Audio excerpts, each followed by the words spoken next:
Hello guys and welcome back to the channel for a little bit of a different one today, but one getting back to true life happenings and my interest in that. So today I wanted to talk to you following the new Dahmer series that's been released on Netflix, which I finished this weekend, and through some things that I found out that I didn't previously know, even though I am quite sort of familiar with Dahmer and what he did and the monster that he is. There were some things raised in the series that really I wanted to share. If you haven't seen the Dahmer program as yet, I'm not going to spoil specific instances of it. There will be a couple of things that I do mention that did happen. Obviously this is a case that most people are well aware of, so I don't think there'll be massive spoilers as such, but this lady is someone we really should be aware of, and I personally was not aware to the extent that this lady went to try and stop Jeffrey Dahmer. So today I want to talk to you about Glenda Cleveland. So Glenda Cleveland was born in 1954 in Ohio to a very modest family, and she lived diligently and quietly in her life in Ohio. And she was unfortunately unlucky enough to live in the apartment next to Jeffrey Dahmer. So not a lot is unfortunately known about the woman Glenda Cleveland, but her actions really need to be spoken about. As I say, she lived next to Jeffrey Dahmer, and there was an event that connected their homes, and she complained to her landlord on a number of occasions about very unusual, vile, rank smells that was coming from Dahmer's apartment. She saw him disposing of what he said was rotten meat. She tried to get her landlord over and over again to go in and find out what was happening.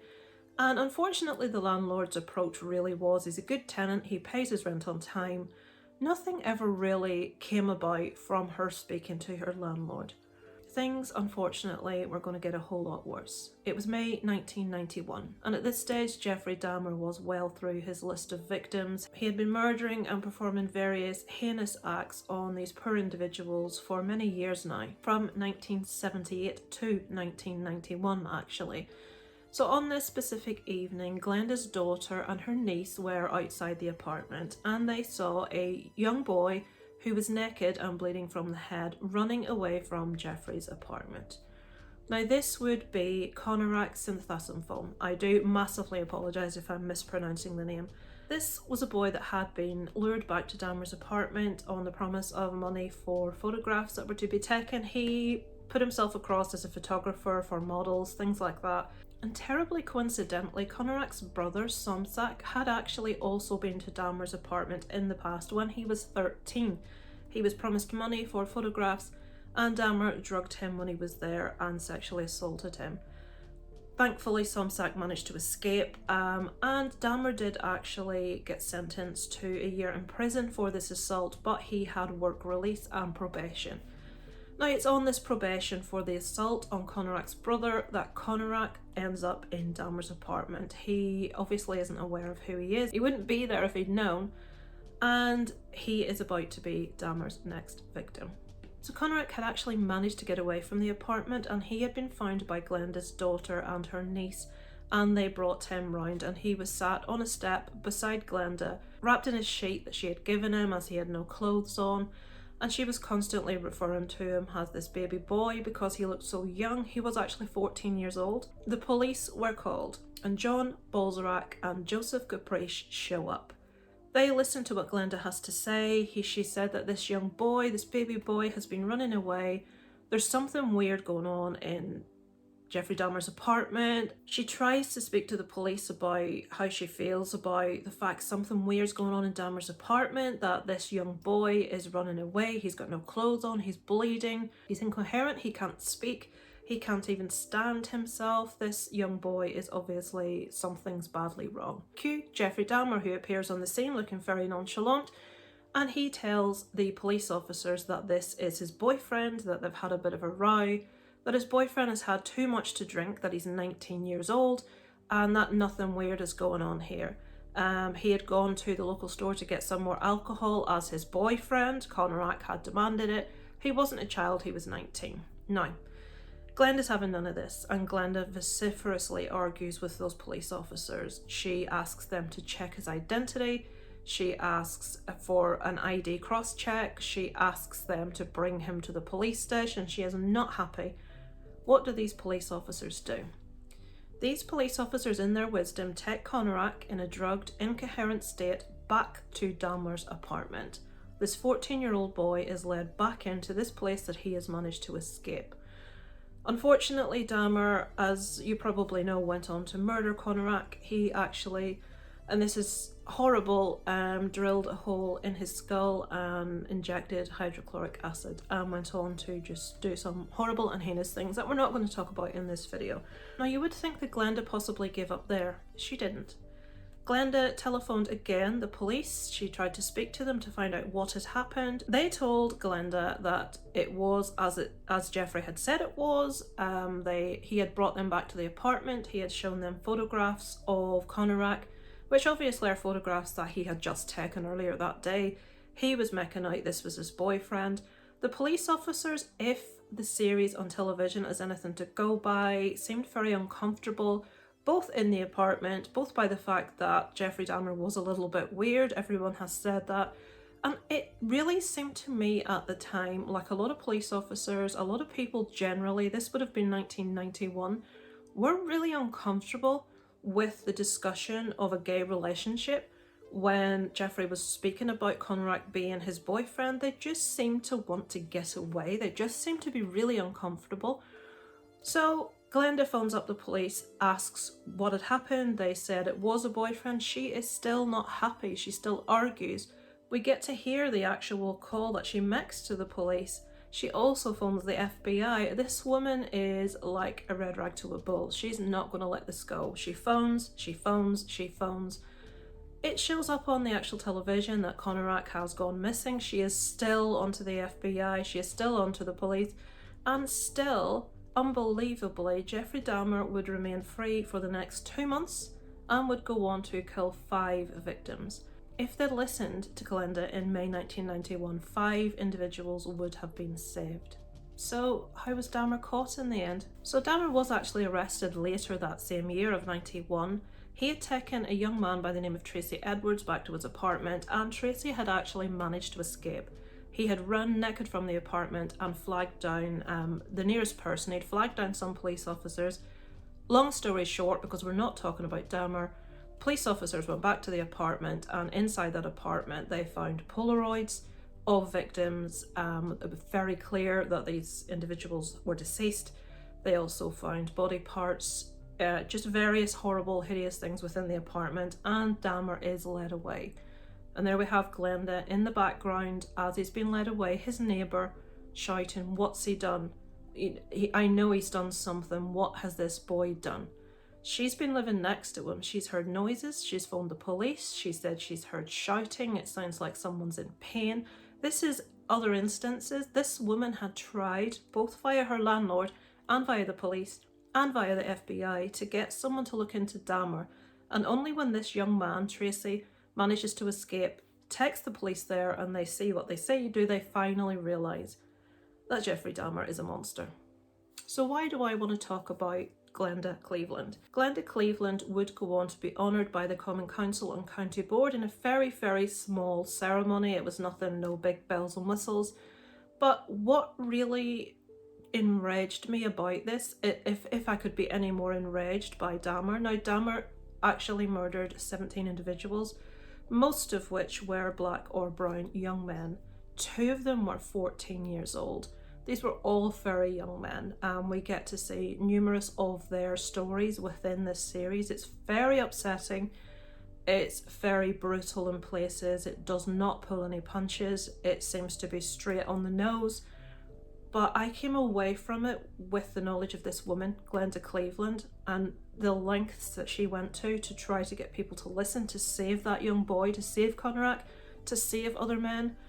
People that she heard in the night shouting out, crying out. At one stage when she called the police, they said that they would send an officer the next morning. Someone was being murdered that night. We will send someone the next morning. And I came away from this with the horrible realisation that they listened to a young white man who was a serial killer over this woman of colour that had never broken a law in her life, that was a stand-up citizen, And they didn't listen to her, they didn't listen to her daughter, they didn't listen to her niece. They didn't listen to 3 individuals that were telling them something is wrong here. Instead, they wanted to listen to Jeffrey Dahmer, who at this stage, might I add, was on probation for the sexual assault of Conrac's brother. What kind of world are we living in? It seems to me that Dahmer actually managed to go on to kill those last 5 victims through 2 things, through racism and through homophobia. The police just did not want to look into someone that was outwardly gay, that was in a gay relationship. I'm not saying all police officers, obviously, but these 2 individuals, I've written their names down, John Balzac and Joseph Gabrish. These guys brought this 14-year-old child back to Dahmer's apartment, where Dahmer went on to murder him. These guys were fired. It was later found by a county judge that that was too harsh a punishment for these officers, who were later reinstated, who received back pay of $55,000 each, who went on to have very long and very happy careers in the police department. One actually moved to another city and became police chief. These guys went on to win awards. These guys are responsible, whatever way you look at it, for the death of a 14-year-old boy. They brought him back into Jeffrey Dahmer with no checks. It seems because they were just genuinely uncomfortable and they didn't want to take the word of a woman of colour. So they're listening to Jeffrey Dahmer. Surely if they're police officers from the area, are they not aware who he is? And even if they're not aware who he is, why are they listening to his word over that of 3 individuals that are all saying, no, there is something wrong here. This woman tried so hard for so long, and you can see in life she's been not listened to, she's not been taken seriously, and as she says in the programme, I'm used to waiting, I'm used to having to repeat myself, I'm used to this. And it's a really sad reflection on society that this is the case. And although I know quite a bit about Dahmer and his crimes, I was not aware of this lady other than there was a call to the police. I didn't know who she was, I didn't know how hard she tried. I didn't know that these 2 police officers, after having spoken to her, brought this boy back to Dahmer's apartment. I was just, after having watched this programme, I was completely shook by that. I was shook by the fact that they seemed to want to gloss over what happened to these individuals. Unfortunately, Glenda actually passed away in 2010 on Christmas Eve of all days, on her own, of heart disease and high blood pressure. She was only 56 years old. And she pushed and pushed for many years to have the site that the apartment stood on, which was actually demolished. Glenda stayed there until she was made move out. They wanted to demolish the whole block, and they did. And she pushed for there to be a monument to the victims to remember the lives that had been lost at the hand of Jeffrey Dahmer. But the city made very clear on her repeated requests and chasing up for information that the city wanted to move on. They didn't want to remember Dahmer, they didn't want to remember what happened. But what about these 17 young men, some of them children? There's no monument to them, there's no memorial to them. We still have a vacant site where that actual building stood. There was discussion about the potential of a child's play park being put there, but nothing to this day has been put there, as not very many people are willing to want to buy this site, which to me, surely a monument to these victims is the perfect thing to put here. It's also, should we not have some mention of Glenda and the hero that she actually is? Now in the series, and I don't know if this is true, I did try to look this up and I couldn't find any confirmation, but in the programme it shows the 2 police officers that brought Conrack back to Dahmer's apartment, both being awarded Officer of the Year and getting this prestigious award in front of a massive ballroom full of people, saying that the police look after their own and we fully had their back and we fully supported them, and they're receiving this glowing commendation, while Glenda is sat in a very small room with less than maybe 20 people receiving her honour from the Common Council for being an outstanding citizen and what she tried to do. Something wrong there. But watching the series really just brought home to me Glenda, what she did, who she was, the injustice of it all. We all know what Dahmer did to his victims, and of course, more than anything, I hate the man. I feel so badly for the families that have lost loved ones, but I don't feel that we hear enough about Glenda. I feel Glenda really needs people to talk about her. We need to be aware of who she is, what she tried to do, and we need her to be the change that we need to see, because it's wrong that everything she tried to do was just constantly overlooked, and how that woman had the tenacity to keep pushing her whole life. She's a big hero of mine after having seen this program. So on a plus point, Jeffrey Dahmer did actually meet his end in prison in November 1994 at the hands of fellow inmate Christopher Scarver, who beat him with a metal bar. Christopher was a bit unbalanced. He was in there for a violent crime, and he did what he did. Now, it does look like Dahmer quite possibly wanted to die. He asked for the death penalty, and in the end, I suppose he got what he wanted. We do see him receiving money from women. These women, I can't get my head around it. We see him converting to Christianity, being baptized because he feels he's going to be forgiven. Something that's very interesting is that his mother, his absent mother might I add, wanted his brain to be studied to find out why he did the things he did, and his father demanded that it be destroyed at Jeffrey Dahmer's request, which it was. In the end, it was cremated.